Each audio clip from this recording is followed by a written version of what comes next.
Lasso.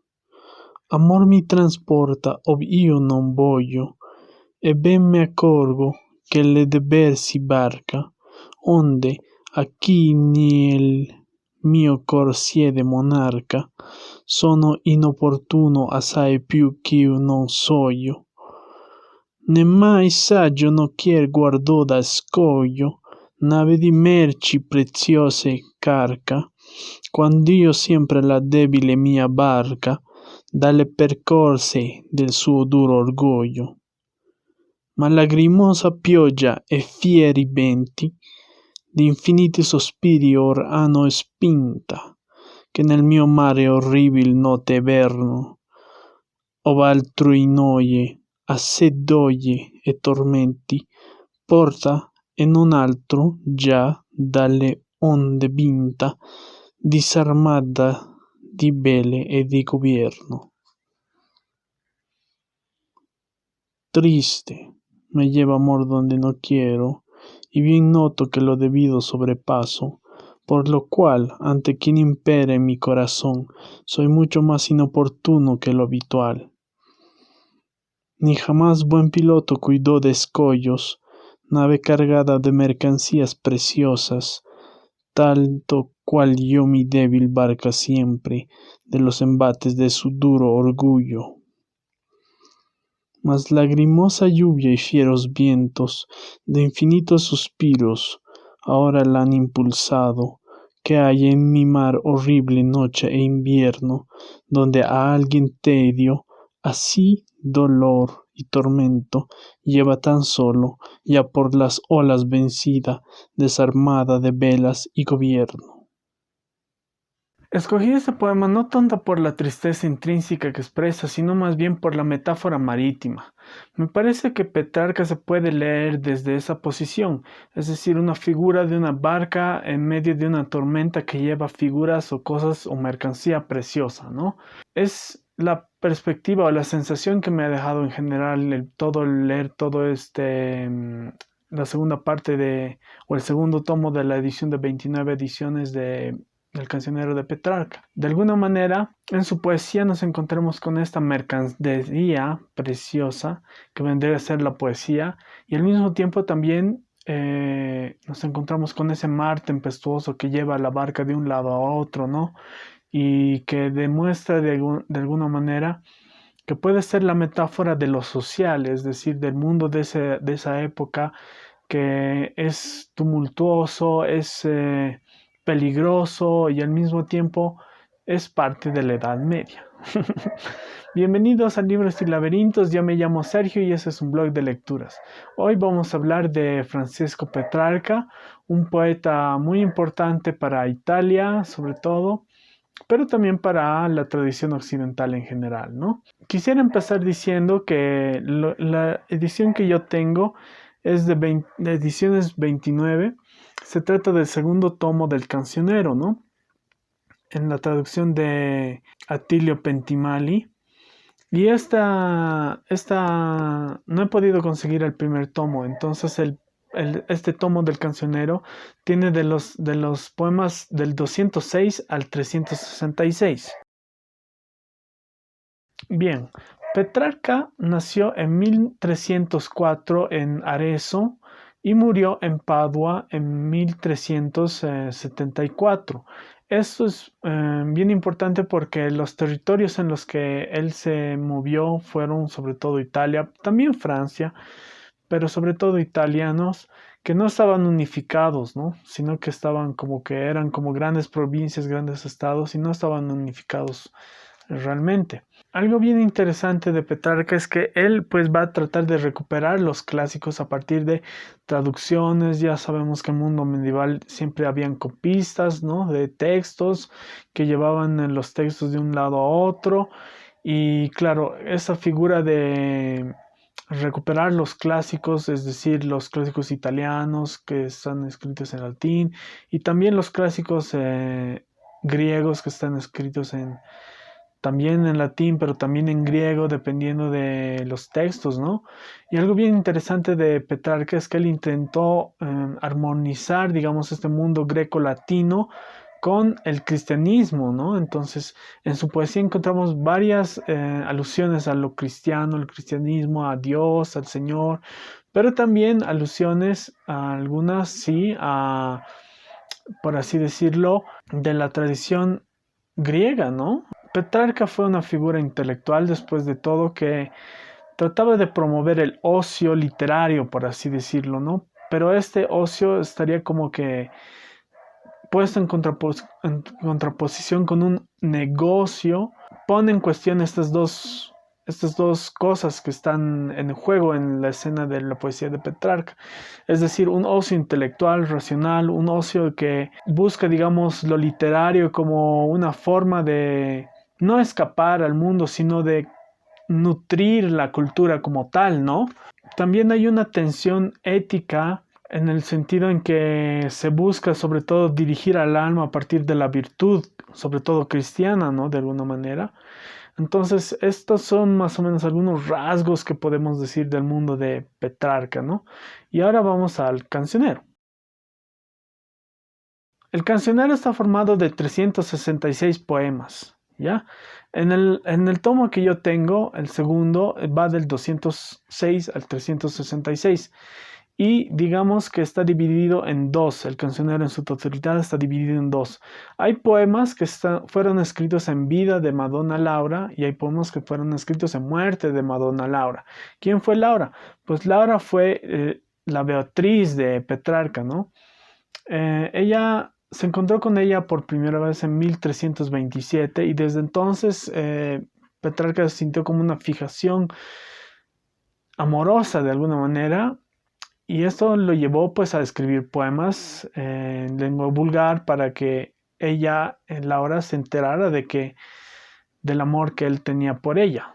En el cancionero encontramos entonces más de 300 sonetos que fueron escritos por Petrarca, entre otras formas de poesía como el madrigal, la sextina, las baladas y las canciones. Y esto es bien interesante porque cada poema es en cierta manera una forma de un estado espiritual de justamente de un poeta, ¿no? Entonces, esto es bien importante en la manera en cómo se va a leer esta poesía, ¿no? Son estados espirituales, pero también deseos y fantasías que están rodeando al poeta y que van a desencadenar en el poema, ¿no?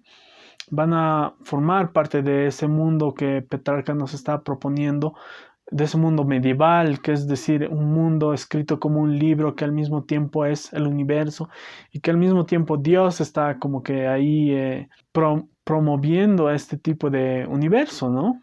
Yo creo que la buena poesía siempre tiene que ver, o la buena literatura en general también, siempre tiene que ver con la metempsicosis, ¿no? Es decir, ese extraño proceso de ser poseído por otra persona, ¿no? Y entonces en los poemas de Petrarca vamos a estar como que en su sufrimiento, en su alegría, en su tristeza, en sus deseos.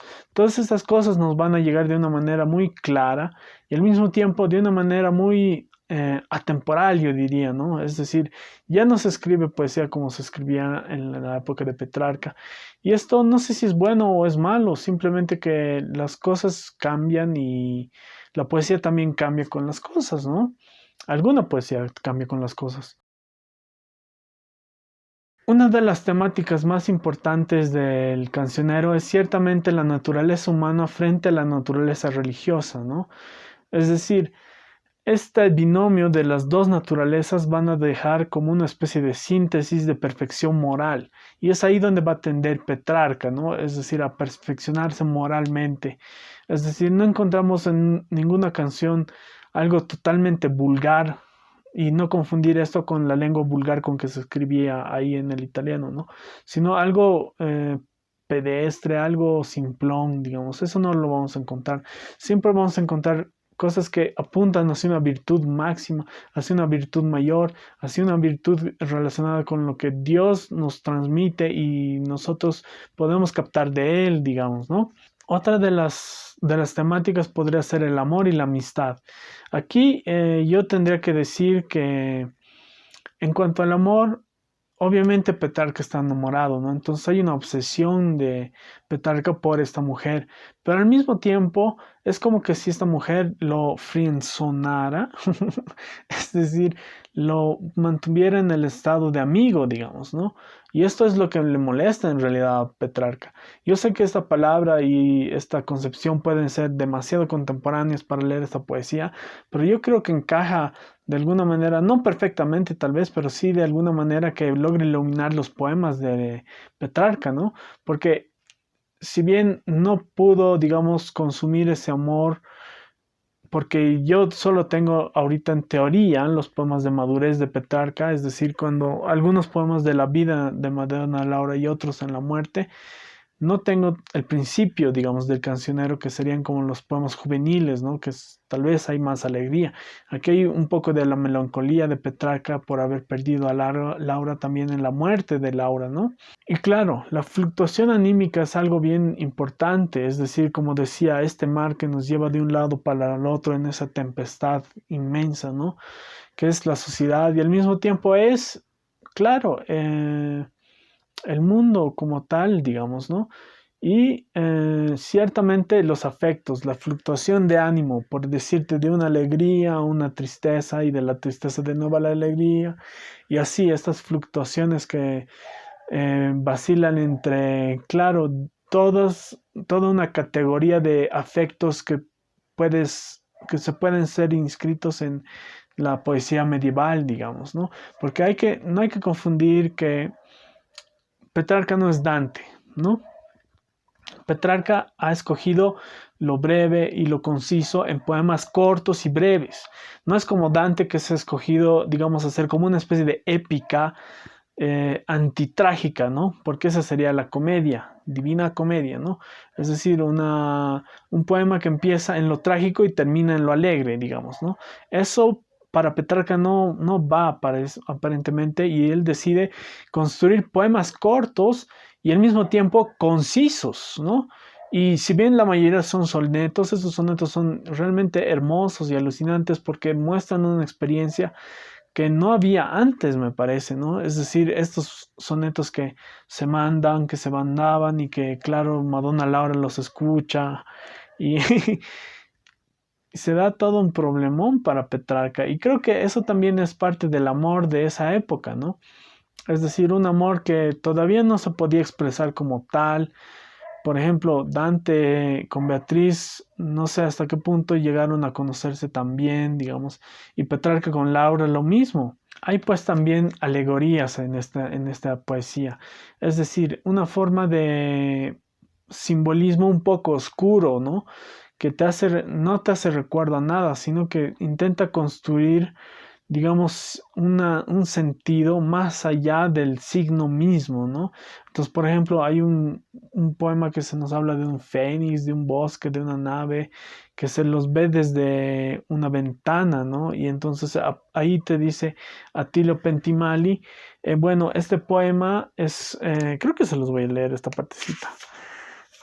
Es un poco abstruso, ¿no? ¿No? ¿Qué dice? Dice canción artificiosa, ¿no? Es la 323 y les voy a poner aquí esta nota, se las voy a leer. Canción artificiosa, alegórica, aparatosa, tal como suele ocurrir con esta clase de composiciones, la crítica ha acumulado durante siglos las más dispares e ingeniosas interpretaciones. Hay aquí más ejercicio de estilo y acrobacia intelectual que inspiración. Eso es muy importante porque hay algunas de esas alegorías que sí no se pueden penetrar por ninguna parte, ¿no? Y ahí vendría a abrir también parte del barroco, ¿no? Un barroco que está como que naciendo y al mismo tiempo está, claro, pues, expresándose en estas alegorías que se van a convertir en la modernidad casi en artificios, ¿no? Artificios y mezcolanzas de sentido. A mí me parece que el estilo de Petrarca está muy con las formas poéticas que él usa, digamos, ¿no? En ese sentido, podemos leer las formas y las fórmulas que él utiliza como una especie de museo poético, ¿no? Donde sí hay como un virtuosismo que él puede lograr muy fácilmente en los sonetos. Este museo estaría conformado por diferentes formas poéticas que hoy en día se podrían entender como retórica, ¿no? Retórica de una poesía, de una corriente que va a ser el petrarquismo y que finalmente el estilo está pues en esa particular manera de usar las palabras, ¿no? En esa particular manera de usar una figura, una imagen, una especie de virtuosismo poético medieval, digamos, ¿no? Me parece que va por ahí el estilo de Petrarca.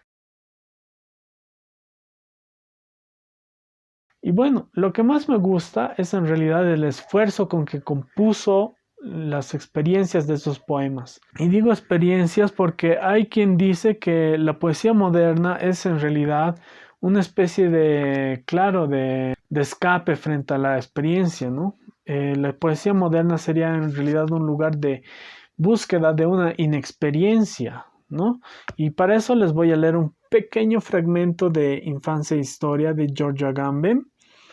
Está en el primer ensayo igual llamado Infancia e Historia y es sobre la poesía moderna y la experiencia. Dice así: si se considera con atención, la poesía moderna, de Baudelaire en adelante, no se funda en una nueva experiencia, sino en una carencia de experiencias sin precedentes.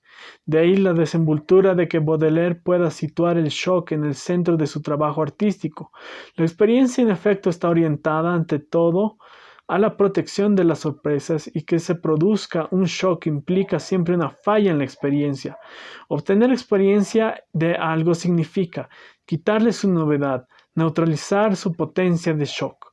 De ahí la fascinación que ejercen sobre Baudelaire la mercancía y el maquillaje, es decir, lo inexperimentable por excelencia. Esto me parece que es bien interesante porque es lo contrario que sucede en Petrarca. Es decir, nos dice además Agamben, la experiencia es la que no se puede tener, sino solo se puede hacer, o es decir, a partir de la modernidad, lo demás, ¿no ve? Sin embargo, en Petrarca es lo contrario.